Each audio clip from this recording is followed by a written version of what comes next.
dry central perforation in the tympanic membrane.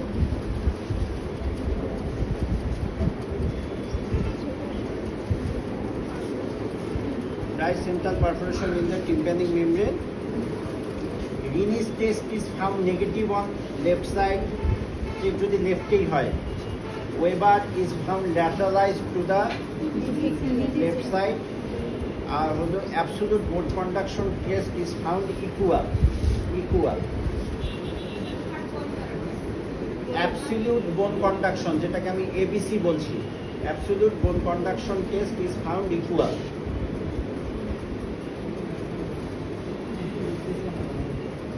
Facial nerve is found intact.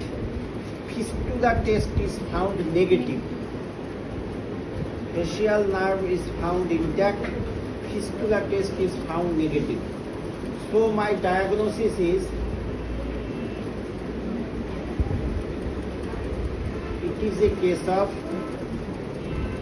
chronic suppurative otitis media of tubotympanic variety to left ear. CSOM, সংক্ষেপে CSOM. It is a case of CSOM tubotympanic variety to left ear. Usually atticoantral variety তোমাদের থাকে না, দেওয়া হয় না, কিন্তু আমি 2 দিন পরেই লেকচারে তোমাদের অ্যাটিকুয়েন্টাল টিউবোটিম্প্যানিকের পার্থক্যগুলো বলবো। এই পার্থক্যগুলো না পড়ে, ডিসচার্জের কোয়ালিটি এগুলো না পড়ে পরীক্ষার হলে আসবা না। আমি সাধারণত বলি যে কয়েকটা পার্থক্য না জেনে এমবিবিএস ফাইনাল দিতে আসা উচিত না।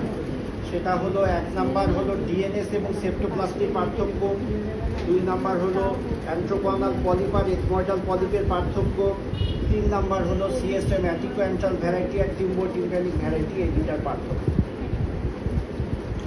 সিএসএম অ্যাটিকুয়েন্টাল ভ্যারাইটি আর টিউবোটিম্প্যানিক ভ্যারাইটি পদে পদে আমরা এগুলোর মধ্যে ঢুকি, আমরা এগুলো জিজ্ঞাসা করি যে তোমার ইএনটি সম্বন্ধে বেসিক নলেজটা আছে নাকি। এই এক্সামিনেশন এই পার্থক্যগুলো পড়ে আসবে। আমি বলতেছি ড্রাই সেন্ট্রাল পারফোরেশন, আর যদি অ্যাটিকুয়েন্টাল ভ্যারাইটি হতো তাহলে একটা অ্যাটিক পারফোরেশন হতো, ড্রাই তো হইতোই না, with foul smelling oral discharge থাকতো। ফাউল স্মেলিং এতই যে তুমি একবার নাকে গন্ধ নিতা, দুপুরে খাওয়া রাতের খাওয়া পর্যন্ত নাকের মধ্যে গন্ধ লেগেই থাকতো। এই রুগীগুলো এমন ফাউল স্মেলিং হয় যে চেম্বারে যখন আমাদের ঢোকে আমরা বুঝি যে তার কানে একটা কোলেস্টিটোমা আছে, একটা টিপিক্যাল সুইট অর্ডার একটা থাকে কানের মধ্যে। তাহলে হলো আর ডিসচার্জের কোয়ালিটির ব্যাপার আছে। টিউবোটিম্প্যানিক ভ্যারাইটিতে ডিসচার্জটা হয় প্রফিউজ মিউকয়েড, অ্যাটিকুয়েন্টালে স্ক্যান্টি ব্লাডি ডিসচার্জ।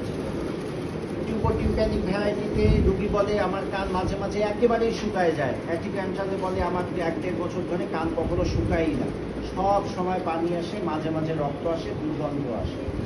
এইগুলো হলো অ্যাটিকুয়েন্টাল টিউবোটিম্প্যানিকের পার্থক্য। আমি ভালো করে আবার লেকচারে ভালো করে দিব, সেটা তোমরা দিয়ে দেখে নিও। আজকে আমাদের মোটামুটি শর্ট ইয়ার নোজ থ্রোট